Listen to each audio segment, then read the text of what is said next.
नमस्कार, जेके अपडेट में आपका स्वागत है। मैं हूं साक्षी सभरवाल। आप देख रहे हैं खबर दिन भर, जिसमें हम देते हैं जानकारी जम्मू कश्मीर की दिन भर की छोटी बड़ी खबर की। तो आइए नजर डालते हैं खबर दिन भर पर।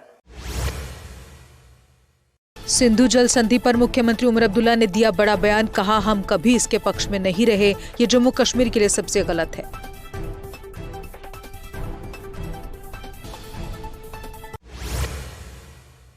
राहुल गांधी ने कहा, पहलगाम आतंकी हमले पर सरकार के साथ खड़ा है पूरा विपक्ष। देशवासियों से एकजुट रहने की अपील। कश्मीरियों पर हो रहे हमलों को बताया दुखद और खतरनाक।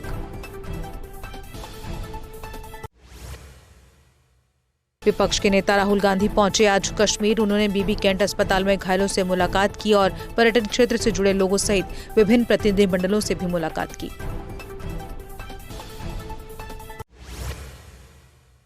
सांबा जिले के कामोर बीओपी में तमर पोस्ट के पास गोला बारूद बरामद। नियमित गश्त के दौरान बीएसएफ को 200 से 250 पुरानी एलएमजी गोलियां और एक ग्रेनेड मिला। पुलिस ने बम निरोधक दस्ते की मदद से गोला बारूद को नष्ट किया।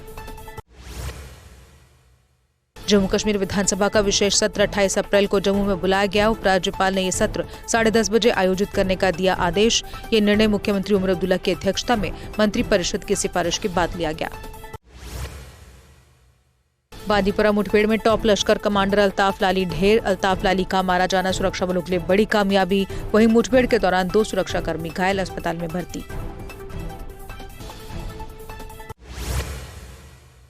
पहलगाम आतंकी हमले में शामिल आतंकी आदिल ठोकर का घर ध्वस्त कर दिया गया। तराल में सर्च ऑपरेशन के दौरान आदिल के घर से विस्फोटक बॉक्स मिला। सुरक्षा बलों ने मौके पर ही किया डिफ्यूज। कुलगाम के तंगमर्ग में सुरक्षा बलों ने आतंकियों का ठिकाना किया ध्वस्त। ठिकाने से गैस सिलेंडर, मैट, चावल, कंबल और अन्य घरेलू सामान मिला। सुरक्षा बलों की यह कार्रवाई आतंकियों पर बड़ा प्रहार। बढ़ते तनाव के बीच जम्मू में भारत पाक सीमा नागरिकों के लिए बंद कर दी गई। बीएसएफ ने सुचेतगढ़ में ऑक्ट्रॉय पोस्ट पर सभी नागरिकों की आवाजाही पर लगाई रोक। एहतियात के तौर पर यह फैसला लिया गया। मुख्यमंत्री उमर ने जम्मू कश्मीर निवासियों की सुरक्षा के लिए कैबिनेट मंत्रियों को देश भर में भेजा। कहा, हम अपने लोगों के साथ हर जगह। हमले के बाद बाहर रह रहे कश्मीरियों पर हमलों की खबरें आ रही थी।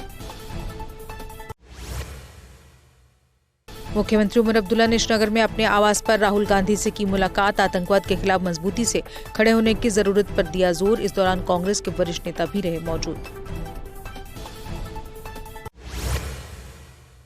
पहलगाम आतंकी हमले का असर अमरनाथ यात्रा पर नहीं पड़ेगा। डिप्टी सीएम सुरेंद्र चौधरी ने कहा, कश्मीर की संस्कृति और भाईचारा आतंक से नहीं डगमगाएगा। अमरनाथ यात्रा धार्मिक आस्था का विषय है, इसे कोई रोक नहीं सकता।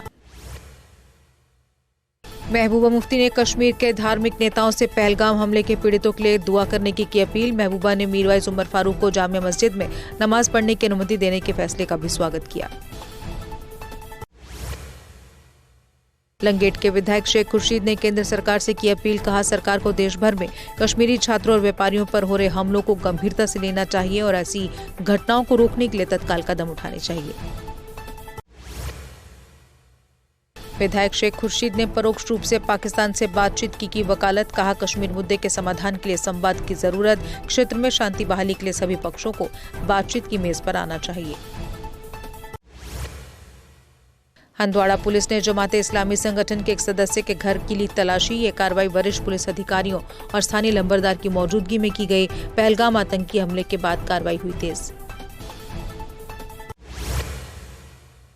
सेना प्रमुख जनरल उपेंद्र द्विवेदी शुक्रवार सुबह पहुंचे कश्मीर। श्रीनगर के वरिष्ठ सैन्य अधिकारियों के साथ की उच्च स्तरीय बैठक। सेना प्रमुख पहलगाम आतंकी हमले की साइट्स का भी दौरा कर रहे। भाजपा के राज्यसभा सांसद गुलाम अली खटाना ने हालिया आतंकी घटनाओं पर दी प्रतिक्रिया। कहा, लोगों ने अत्याचार के खिलाफ मजबूती से खड़े होकर दिया है सख्त संदेश। अब कश्मीर आतंक के आगे झुकने वाला नहीं। पुंछ जिले में जम्मू कश्मीर बैंक के एटीएम में नकदी की कमी के कारण लोग परेशान। जरूरी लेन देन और यात्रा में हो रही परेशानी। लोगों ने जिला प्रशासन से अपील की कि एटीएम सेवा को तत्काल बहाल किया जाए।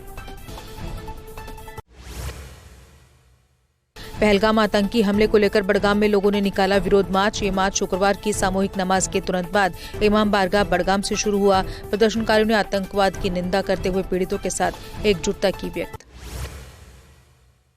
अल्ताफ बुखारी और पार्टी के महासचिव रफी अहमद मीर पहुंचे आदिल के घर। आदिल के परिजनों से मिलकर शोक किया व्यक्त। कहा, इस तरह की हिंसक घटनाएं कश्मीर की शांति को भंग करने की कोशिश। पहली बार जामिया मस्जिद में पहलगाम आतंकी हमले के पीड़ितों के लिए 1 मिनट का मौन रखा गया। मीरवाइज उमर फारूक ने हमले की कड़ी निंदा करते हुए इसे अमानवीय बताया। कहा, पूरा कश्मीर इस दर्द में एकजुट है और पीड़ित परिवारों के साथ खड़ा है। महाराष्ट्र के उप मुख्यमंत्री एकनाथ शिंदे के निर्देश पर पार्टी नेताओं ने अनंतनाग जिले का किया दौरा। पहलगाम हमले में मारे गए आदिल के परिजनों से की मुलाकात। परिवार को हर संभव सहायता देने का किया वादा। जम्मू श्रीनगर हाईवे आज एक तरफा यातायात के लिए रहा खुला। जम्मू से श्रीनगर की ओर छोड़े गए वाहन सिंगल रोड और मरम्मत कार्यों के चलते वाहनों का लंबा जाम लगा रहा।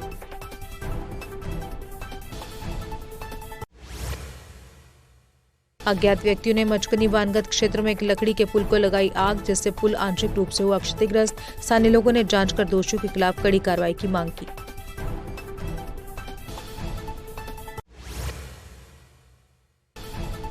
पुंछ के अरई काथा क्षेत्र में टाटा मोबाइल हुआ सड़क हादसे का शिकार। इस हमले में 2 लोग हुए घायल।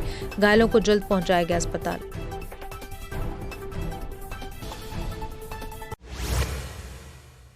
गुलचैन सिंह चाड़क ने कहा, पहलगाम आतंकी हमला होना सुरक्षा में बड़ी चूक। कहा, इतनी संख्या में आए पर्यटकों के लिए सुरक्षा बल क्यों तैनात नहीं थे। चाड़क ने प्रशासन से अपने खुफिया तंत्र को मजबूत करने की अपील की।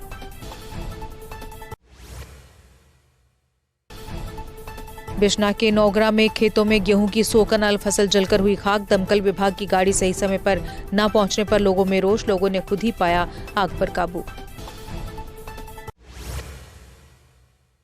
उधमपुर के बनीनाला में 2 ट्रक आपस में टकराने से हुआ हादसा। इस हादसे में एक की हुई मौत, एक घायल को पहुंचाया गया अस्पताल।